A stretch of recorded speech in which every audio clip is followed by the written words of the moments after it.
TV में बाजारों में, डोली दुल्हन कहारों में, सूरज चंदा तारों में, आंगन द्वार दीवारों में, घाटी और पठारों में, लहरों और किनारों में, भाषण कविता नारों में, गांव गली गलियारों में, दिल्ली की दरबारों में, धीरे धीरे भोली जनता मलिहारी है मजहब की, धीरे धीरे भोली जनता बलिहारी है मजहब की, ऐसा ना हो मुल्क जला दे ये चिंगारी मजहब की, ऐसा ना हो मुल्क जला दे ये चिंगारी मजहब की, ऐसा ना हो मुल्क जला दे ये चिंगारी मजहब की। मैं होता हूँ बेटा एक किसानी का, मैं होता हूँ बेटा एक किसानी का, जो पड़ियों में पाला दादी नानी का, मेरी ताकत केवल मेरी जुबान है, मेरी कविता घायल हिंदुस्तान है, मेरी कविता घायल हिंदुस्तान है। मुझको मंदिर मस्जिद बहुत सताते हैं, मुझको मंदिर मस्जिद बहुत सताते हैं, ईद दिवाली भी डर डर कर आते हैं, पर मेरे कर में है खाला प्याला का, पर मेरे कर में है प्याला खाला का, मैं वंशज हूं दिनकर और निराला का, मैं वंशज हूं दिनकर और निराला का। मैं बोलूंगा चाकू और त्रिशूलों पर, मैं बोलूंगा चाकू और त्रिशूलों पर, बोलूंगा मंदिर मस्जिद की भूलों पर। मंदिर मस्जिद में झगड़ा हो अच्छा है, जितना हो उससे तगड़ा हो अच्छा है, ताकि भोली जनता इनको जान ले, धर्म के ठेकेदारों को पहचान ले, धर्म के ठेकेदारों को पहचान ले, धर्म के ठेकेदार, ताकि भोली जनता इनको जान ले, धर्म के ठेकेदारों को पहचान ले। कहना है दिनमानों का, बड़े बड़े इंसानों का, मजहब के फरमानों का, धर्मों में अरमानों का, स्वयं सवारी को खाती है गलत सवारी मजहब की, ऐसा ना हो मुल्क जला दे ये चिंगारी मजहब की, ऐसा ना हो मुल्क जला दे ये चिंगारी मजहब की। दोस्तों नमस्कार आप सभी का। पिछली वीडियो में आपका बहुत सा प्यार मिला, सपोर्ट किया आपने, मुझे बहुत अच्छा लगा, धन्यवाद आप सभी का। ये जो प्लेलिस्ट मैंने बनाई है, ये वीडियोस जो आपके लिए आती रहेंगी लगातार, इन वीडियोस में हम बस चर्चा करेंगे कुछ अच्छी बातों का, इतिहास के कुछ पन्नों की उधेड़-बुन करेंगे और आपको बताएंगे कि कैसे भारत आज नए विश्व में अपनी छाप छोड़ने के लिए एक नई राह पर अग्रसर है। आज सबसे ज्यादा गरमाया हुआ मुद्दा जो टीवी और अखबारों में पटा हुआ था वो था राम मंदिर मुद्दा। आज राम मंदिर का शिलान्यास सबसे समर्थ हाथों यानी श्री माननीय नरेंद्र दामोदर दास मोदी, हमारे भारत के प्रधानमंत्री जी के द्वारा किया गया, जो बेहद पावन और पुण्यतिथि है। तो मैं इसी विषय में आज अपना विश्लेषण पेश करूंगा। अब इस वीडियो में आप इसी को जानेंगे। उक्त पंक्तियां जो मैंने कुछ पढ़ी वो डॉक्टर हरिओम पवार जी की कविता राम से ली गई थी। कविता बहुत अच्छी है, राम के चरितार्थ का वर्णन करती है, इसलिए मैंने इसे जोड़ा। मैं चाहता हूं कि अपनी वीडियो को इस कविता से अलंकृत करूं, सुसज्जित करूं, इसलिए मैं इस वीडियो में इस कविता को पूरा पढ़ूंगा। आप लोगों से एक ही निवेदन है कि वीडियो को पूरा देखें, सपोर्ट करें, खाली समय में देखें और बिना स्किप किए देखें, आपको वाकई बेहद आनंद आएगा। ये चीजें ऐसी हैं जो आज आपको अखबारों में और टीवी चैनलों में नहीं मिलेंगी। आज हर जगह श्रृंगार रस छाया रहा, लेकिन ऐसे ही वीर रस की बातें आज इस कविता में होंगी, जो कभी कंट्रोवर्शियल भी बन सकती हैं, लेकिन बहुत ही अध्ययन के बाद डॉक्टर हरिओम पवार जी जैसे महानुभाव ने यह कविता लिखी है। इसकी कुछ पंक्तियां आपके सामने। बाबर हमलावर था मन में गढ़ लेना।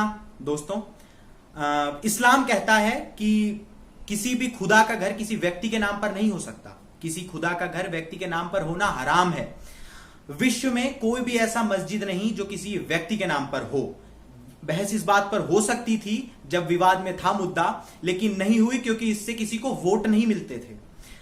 बाबरी मस्जिद जो अयोध्या में थी, बस केवल ऐसी ही मस्जिद थी एक पूरे विश्व में जो एक व्यक्ति के नाम पर थी, बाबर। तो बाबर हमलावर था मन में गढ़ लेना, लिखा हुआ इतिहासों में है पढ़ लेना, जो तुलना करते हैं बाबर राम की, उनकी बुद्धि निश्चित किसी गुलाम की, उनकी बुद्धि निश्चित किसी गुलाम की। राम हमारे गौरव है, अभिमान है, राम हमारे भारत की पहचान है, राम हमारे घट घट के भगवान है, राम हमारी पूजा है, सम्मान है, राम हमारे अंतर्मन के प्राण है, मंदिर मस्जिद पूजा के सामान है, मंदिर मस्जिद पूजा के सामान है। दोस्तों पूजा की भावना किसी भगवान के लिए आपके अंदर आने वाली भक्ति किसी मंदिर की मोहताज नहीं है। मंदिर और मस्जिद बस पूजा के लिए कुछ सामान है जिनका होना वाकई आज की डेट में जरूरी है, लेकिन अगर आप मन से भक्ति करें तो राम आपके ही मन में विराजमान है। राम दवा है रोग नहीं है सुन लेना, राम त्याग है भोग नहीं है सुन लेना, राम दया है क्रोध नहीं है जग वालों, राम हुआ है नाम लोक हितकारी का, राम हुआ है नाम लोक हितकारी का, रावण से लड़ने वाली खुददारी का, रावण से लड़ने वाली खुददारी का। दोस्तों इस छंद की सबसे पहली पंक्ति थी राम दवा है रोग नहीं है सुन लेना। निर्धनों के घर में आज भी जब कोई बच्चा बीमार होता है, उसे बुखार होता है, तो उसकी मां चौपाई को बाह में बांध देती है और सुबह तक बुखार ठीक हो जाता है। इसीलिए लिखा गया है राम दवा है रोग नहीं है सुन लेना, राम त्याग है भोग नहीं है सुन लेना, राम दया है क्रोध नहीं है जग वालों, राम हुआ है नाम लोक हितकारी का, रावण से लड़ने वाली खुददारी का। दर्पण में आगे आओ अपने मन को समझाओ, खुद को खुदा नहीं आको अपने दामन में जाको, याद करो इतिहास को 47 की लाश को, जब भारत को बांट गई थी वो गद्दारी मजहब की, ऐसा ना हो मुल्क जला दे फिर चिंगारी मजहब की, ऐसा ना हो मुल्क जला दे फिर चिंगारी मजहब की।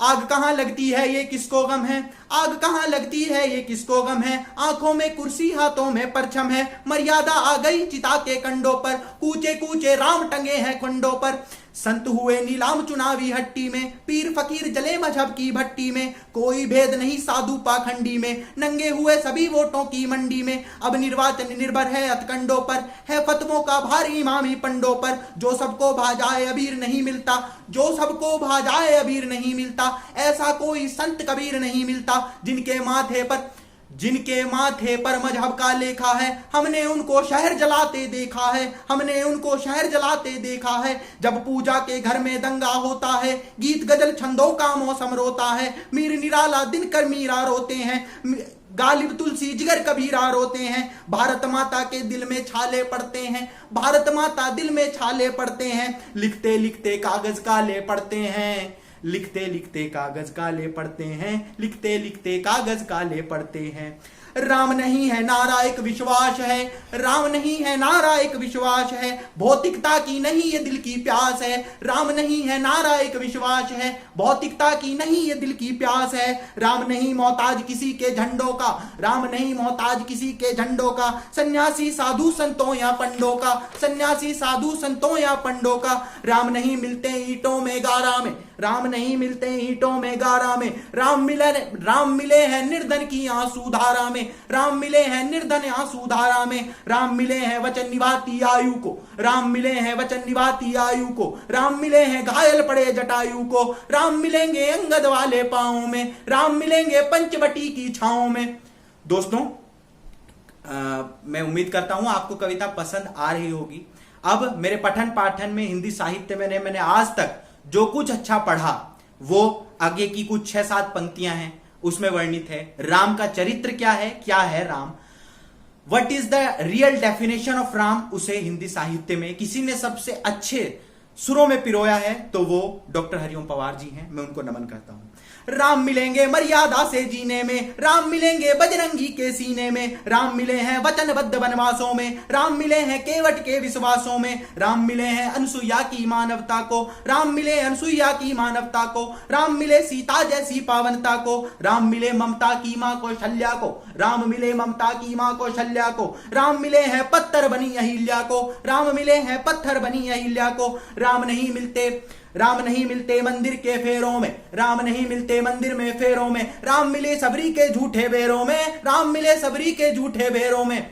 आखिरी की 6 पंक्तियां हैं और इस पूरी कविता का सार निचोड़ कर रख दिया है डॉक्टर हरिओम पवार ने आपके सामने। और आज राम मंदिर के शिलान्यास के शुभ अवसर पर मैं चाहूंगा आप सब भी ये प्रतिज्ञा मेरे साथ लें, मैं भी एक सौगंध राम की खाता हूं, मैं भी एक सौगंध राम की खाता हूं, मैं भी गंगा जल की कसम उठाता हूं, मैं भी एक सौगंध राम की खाता हूं, मैं भी गंगा जल की कसम उठाता हूं, मेरी भारत मां मुझको वरदान है, मेरी भारत मां मुझको वरदान है, मेरी पूजा है मेरा अरमान है, मेरी भारत मां मुझको वरदान है, मेरी पूजा है मेरा अरमान है, मेरी पूजा भारत धर्म स्थान है, मेरी पूजा भारत धर्म स्थान है, मेरा राम तो पूरा हिंदुस्तान है, मेरा राम तो पूरा हिंदुस्तान है, मेरा राम तो पूरा हिंदुस्तान है, मेरा राम तो पूरा हिंदुस्तान है।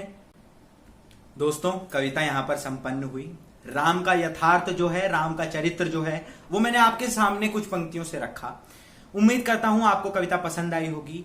अब बात करते हैं आज के सबसे सबसे चलते फिरते मुद्दे यानी राम मंदिर शिलान्यास के बारे में।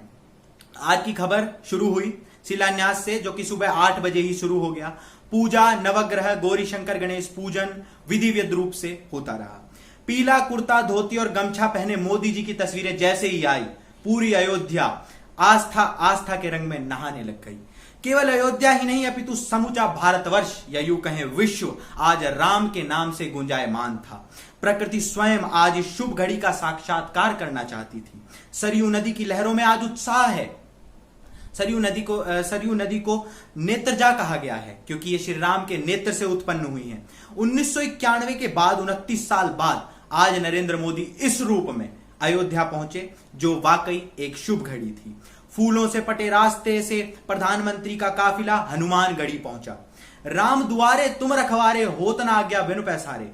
इसी भाव को लेकर यह प्रथा है कि जब भी कोई अयोध्या जाए तो सबसे पूर्व हनुमानगढ़ी में हनुमान जी का आशीर्वाद लिया जाता है। उनकी आज्ञा से ही आगे राम लला के दर्शन करने को जाया जाता है। हनुमानगढ़ी में माथा टेक कर हनुमान जी ने कपूर आरती की। पीएम मोदी ने दक्षिणा देकर परिक्रमा की। कोरोना प्रोटोकॉल में रहते हुए बाहर निकले, भगवा रंग का साफा ससम्मान सिर पर धारण किया। अपने समय के मुताबिक करीब 2 किलोमीटर का रास्ता तय कर पीएम मोदी अपनी लैंड रोवर गाड़ी से राम जन्मभूमि में प्रवेश करते हैं। एक ऐतिहासिक दिन आज वर्तमान बनने जा रहा था। शंख ध्वनि और मंत्रों से मोदी जी का अभिवंदन हुआ। मोदी जी ने दंडवत प्रणाम किया, पुष्पमालाएं भगवान को अर्पित की, रामलला के बाल रूप की कपूर आरती की। रामलला के इस अस्थायी मंदिर को ही भव्य मंदिर में गर्भगृह बनाया जाएगा। परिसर में पारिजात के पौधे का वृक्षारोपण किया, जिसे जल से सिंचित पीएम मोदी और योगी आदित्यनाथ जी ने किया। पारिजात का प्रयोग श्रृंगार एवं औषधीय गुणों के कारण किया जाता है। तत्पश्चात माननीय मोदी जी उस पावन भूमि पर पहुंचे जहां 21 साधु महात्मा जो काशी एवं भारत के अन्य स्थानों से पूजन में शामिल हुए, उनके दिशा निर्देशों में भूमि पूजन का कार्यक्रम संपन्न हुआ। पंचरत्न जड़ित कमल पुष्प आदि भूमि को अर्पित किए गए और मुहूर्त के ही समय यानी ठीक 12:44 पर मोदी जी ने 40 किलो वजनी चांदी की शिला से मंदिर का शिलान्यास किया। भारत के हर ग्राम से आई लाखों शिलाओं में से कई शिलाओं को शिलान्यास के लिए चयनित किया गया था। उसी पावन क्षण में इन्हीं शिलाओं का भी शिलान्यास हुआ। उसी पावन क्षण के मैं और आप आज टीवी चैनलों और कई इंटरनेट के माध्यम से साक्षी बने। इसके बाद एक सामूहिक रंगमंच कार्यक्रम का आयोजन किया गया, जिसके बारे में मैं थोड़ी देर में आऊंगा। पहले जिक्र करते हैं कि भव्य दिव्य राम मंदिर आखिर होगा कैसा। एक मॉडल तैयार किया गया है राम मंदिर के लिए कि आखिर राम मंदिर बनेगा कैसा। प्रमुख मुख्य द्वार में जैसे ही आप प्रवेश करेंगे, वहां पर फव्वारे और हरियाली से चकाचौंध होते हुए बहुत बड़े बड़े रास्ते नजर आएंगे। पार्किंग्स होंगी और 366 स्तंभों से लैस होगा ये प्रवेश द्वार। भव्य म्यूजियम गैलरीज बनाई जाएंगी। कन्वेंशन सेंटर ऑफ सत्संग भवन बनाए जाएंगे, जिसमें सैकड़ों लोग एक साथ बैठ पाएंगे।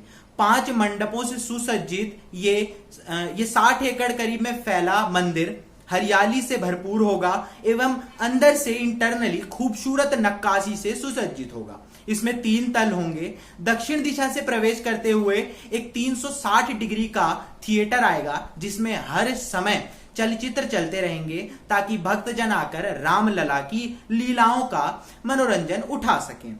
2 म्यूजियम्स बनाए गए हैं, जिनके नाम गैलरी 1 और गैलरी 2 के नाम से दिए गए हैं। इसमें भी रामलला की कई झांकियों का प्रस्तुतिकरण किया जाएगा। लाइब्रेरी, यज्ञशाला, रिसर्च ओरिएंटेशन गैलरी ये इत्यादि भी इस मंदिर के परिसर में शामिल होंगे। 161 फीट ऊंचा होगा मंदिर। वाकई ये मंदिर जब कोई भक्तजन आकर नीचे से देखेगा तो आंखें चकाचौंध से भर जाएंगी। एक मंदिर के भीतरी भाग में सरोवर कुंड का निर्माण किया जाएगा, जो कि साउंड और लाइट शो के लिए यूज में आएगा। इसमें रोज शाम को फाउंटेन्स चलाए जाएंगे जो वहां के भक्तों और दर्शकों को लुभाने वाले होंगे। राम दरबार में बाल मूर्तियां लगाई जाएंगी, जो खुदाई के दौरान उस भूमि में मिली थी। चारों भाइयों की मूर्तियां इसमें शामिल होगी, जिसमें राम और उनके बगल में उनके भ्राता भरत और नीचे शत्रुघ्न और लक्ष्मण की मूर्तियां शामिल होंगी। दोस्तों, आज शिलान्यास हुआ। मैं चाहता हूं भारत के सनातन धर्म के शास्त्र शिलान्यास को किस नजरिए से देखते हैं, क्या है शिलान्यास का महत्व, उसे मैं अपने शब्दों में आपके सामने रखने जा रहा हूं। कुछ त्रुटियां हो तो मैं माफी चाहूंगा। शिलान्यास को भारत में हिंदू माइथोलॉजी में, जो सनातन धर्म है, उसमें कहा गया है कि नाग, कश्यप और वराह से किसी भी चीज का शिलान्यास किया जाता है, जिसमें नाग सोने का, कश्यप चांदी का और वराह कांस्य का होना चाहिए।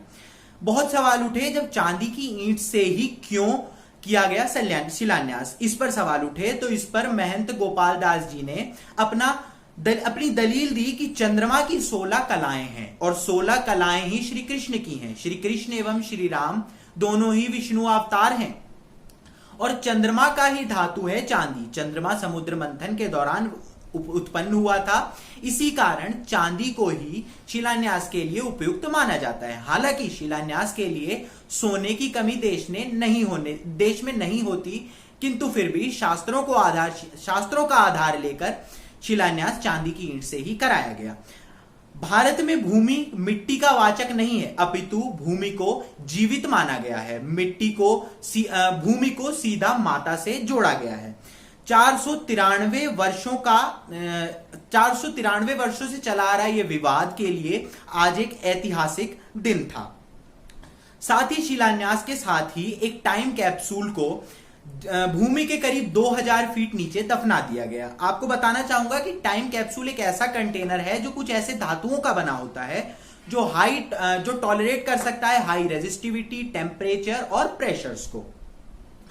करीब 3 वर्षों का समय लगेगा, लेकिन ऐसा भव्य दिव्य मंदिर बनकर तैयार हो जाएगा। उम्मीद है हम सब इस शुभ घड़ी के आज पात्र हैं, जिसके लिए हम सौभाग्यशाली हैं। दोस्तों, ये तो बात हुई जो आज कार्यक्रम हुआ और मंदिर आखिर होगा कैसा। रंगारंग कार्यक्रम जो प्रस्तुत हुआ उसके बारे में मैं आपको वीडियो के अंत में बताऊंगा। पहले हम जान लें कि आखिर राम मंदिर जन्मभूमि का विवाद कितने साल पुराना है। मैंने वीडियो की शुरुआत में ही कहा था ऐतिहासिक पन्नों की उधेड़बुन शुरू होगी, उसी को मैं शुरू करना चाहूंगा। ये विवाद 1528 से चला आ रहा है, जब मीर बाकी, जो कि बाबर के जनरल थे, उन्होंने भव्य विष्णु मंदिर को तोड़कर बाबरी मस्जिद का निर्माण किया। बाबरी मस्जिद डेडिकेट की गई बाबर को और उन्हीं के नाम से इनका निर्माण हुआ बाबरी मस्जिद। आज तक राम जन्मभूमि के लिए टोटल 76 युद्ध लड़े जा चुके हैं। 1528 से लेकर 1885 तक कई साधुओं और अखाड़ों ने विवादित भूमि पर पूजा अर्चना करने की मांग की, लेकिन इसका कुछ परिणाम नहीं निकला। 1885 में निर्मोही अखाड़े ने ब्रिटिश सरकार से पूजा करने की अनुमति मांगी। ब्रिटिश जज ने अनुमति तो नहीं दी, पर वो तंज कसते हुए बोले, दुर्भाग्य की बात है कि आज वहां मस्जिद है जहां एक मंदिर होना चाहिए। 1883 में दायू दयाल खन्ना, जो कि कांग्रेस के विधायक थे, उन्होंने समाज से आह्वान किया कि वे राम मंदिर संघर्ष का एक हिस्सा बने। 1984 में धर्म संसद नई दिल्ली में स्थापित हुई। इसका मेन एजेंडा था राम मंदिर विवाद को सुलझाना। उस समय के कांग्रेस नेता करण सिंह ने कहा था, बड़े अफसोस की बात है कि हम भारत में रहकर राम नाम का दिया अयोध्या में नहीं जला सके। 22 और 23 सितंबर 1949 की मध्य रात्रि को रामलला की मूर्ति अचानक प्रकट हुई। इसके बाद जो विवाद था वो और बढ़ गया, क्योंकि मूर्ति का अचानक प्रकट होना कोई शुभ चिन्ह लेकर आया, ऐसा हिंदुओं का मानना था। चार संघ बन गए। एक तो भक्त नित्य गोपाल दास जी का, सिंह विशारद का, निर्मोही अखाड़ा और एक सुन्नी वक्फ बोर्ड का। आस्था थी, इसीलिए इन सब की बातें सुनना बहुत जरूरी था। 1990 में मुलायम सिंह सरकार ने इस्तीफा दिया। इसके उपरांत कल्याण सिंह की सरकार आई। 1992 में मंदिर को ध्वस्त कर दिया गया। जमीन समतल हुई। मामला कोर्ट में शुरू हुआ। इस्माइल फारूकी एक विचारक थे। उन्होंने कोर्ट से पूछा कि क्या जो जमीन मस्जिद की है वो किसी और को मिल सकती है। राष्ट्रपति ने सुप्रीम कोर्ट से तंज कसते हुए प्रश्न किया कि जांच करे और मस्जिद की पहले कोई मंदिर था, इसके बारे में सुनवाई हो। 22 महीने लगाए उत्तर ढूंढने में, उत्तर देने, और उत्तर ये दिया कि इसका उत्तर सुप्रीम कोर्ट नहीं दे सकता, बल्कि इसका उत्तर देने का सामर्थ्य केवल आर्कियोलॉजिकल सर्वे ऑफ इंडिया के पास है। आर्कियोलॉजिकल सर्वे ऑफ इंडिया ने खुदाई की, मंदिर के कई अवशेष मिले, जैसे मूर्तियां, खंबे इत्यादि इत्यादि, जो कि प्रमाण है कि पहले वहां कोई विशाल विष्णु मंदिर रहा होगा। 1995 में इलाहाबाद कोर्ट की लखनऊ बेंच में फिर से सुनवाई हुई। एज अ ट्रायल कोर्ट सुनवाई करीब 15 साल चली। नतीजा ये निकला कि कोर्ट ने अपना सुझाव दिया कि 3 हिस्सों में जमीन को बांट दिया जाए। एक हिस्सा सुन्नी वक्फ बोर्ड को दे दिया जाए, एक हिस्सा निर्मोही अखाड़ा को, और एक हिस्सा रामलला विराजमान के लिए सुरक्षित कर दिया जाए। कईयों को ये विचार भी नामंजूर था। इसके लिए फिर से याचिका दायर की गई। 15 सालों की सुनवाई के बाद भी कोई नतीजा नहीं निकला। पेचीदा विवाद था, इसलिए नतीजा निकलने में बहुत समय लगा, लेकिन न्याय प्रणाली ने इसका न्याय निकाला।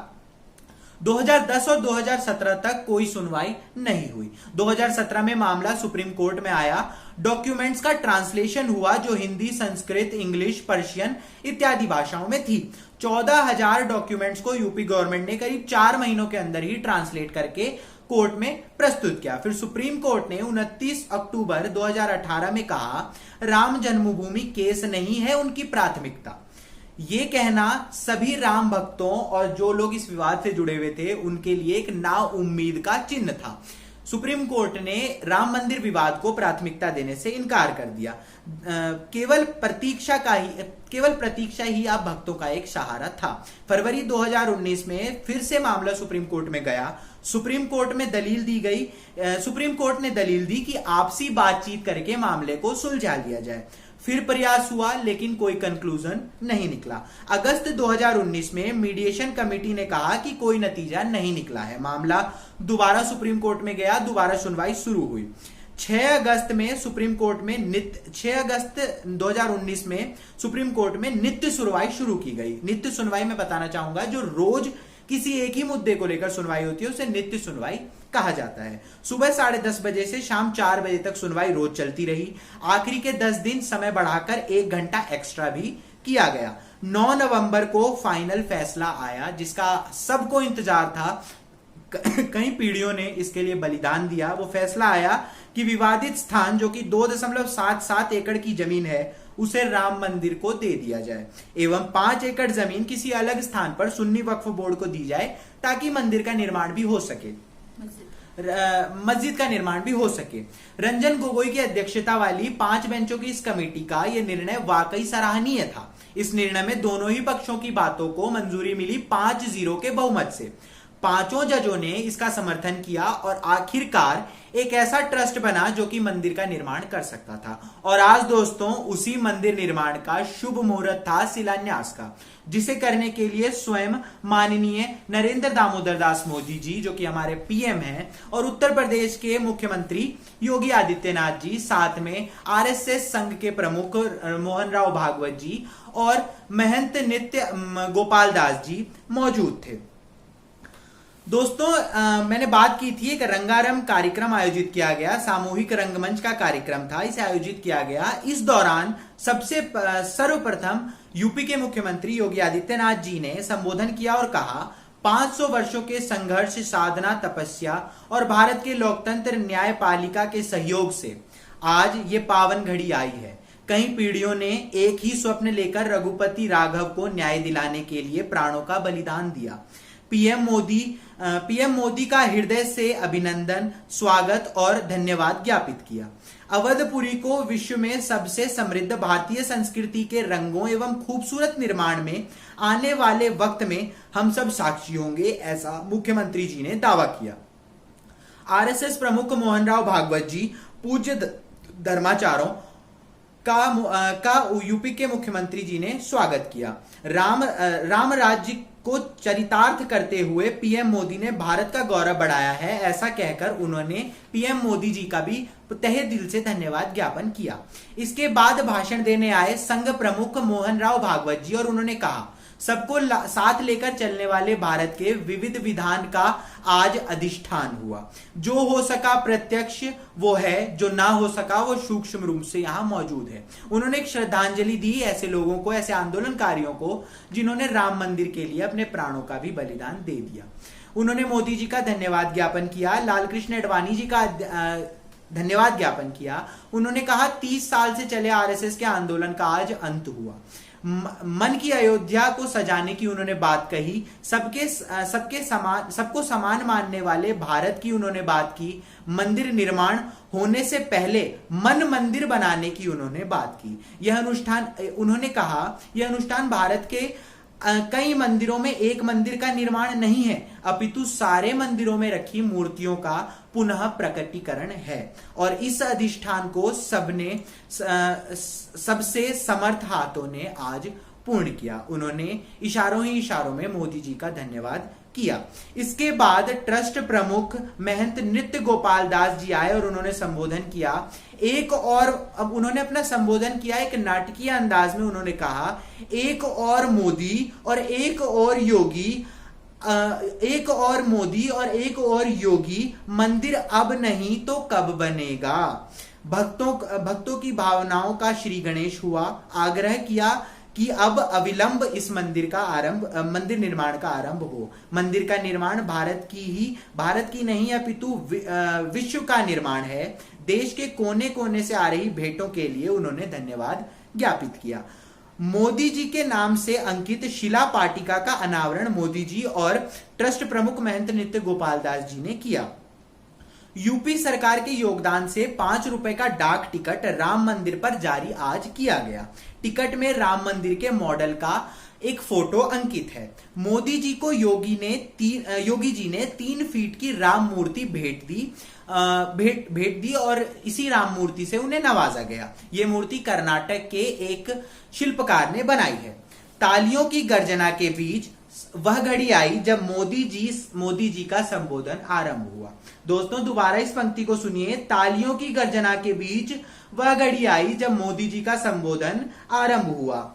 सियावर रामचंद्र की जय के नारे से उन्होंने अपने संबोधन का शुभारंभ किया। सभी को कोटि कोटि बधाइयां दी, धन्यवाद ज्ञापन कहा। उन्होंने एक बंद पढ़ा। उन्होंने कहा, राम काज कर किनु काहि मोहि विराम। इसका अर्थ यह है कि राम का कोई कार्य करने से पूर्व मुझे कैसे विराम आ सकता है। इसके उन्होंने कहा, राम काज कर किनु काहि मोहि विरामा। इसका अर्थ यह हुआ कि उन्होंने कहा राम का कोई काज करने से पूर्व आखिर उन्हें किसी चीज का विराम कैसे मिल सकता है। उन्होंने अपने संबोधन में स्पष्ट किया कि भारत आज स्वर्णिम इतिहास रच रहा है। विश्व राम नाम से गुंजायमान है। जय सिया राम के उन्होंने कई बार नारे अपने भाषण में लगवाए। आज का दिन संघर्ष, तप और त्याग का प्रतीक होगा। महानुभावों का वंदन किया। हर कोई वाव विभोर है। राम हमारे मन में गड़े हुए हैं। राम के व्यक्तित्व का उन्होंने वर्णन किया। अलग अलग भाषाओं की रामायण का जिक्र किया और इसी को उन्होंने विविधता से एकता का प्रतीक बताया।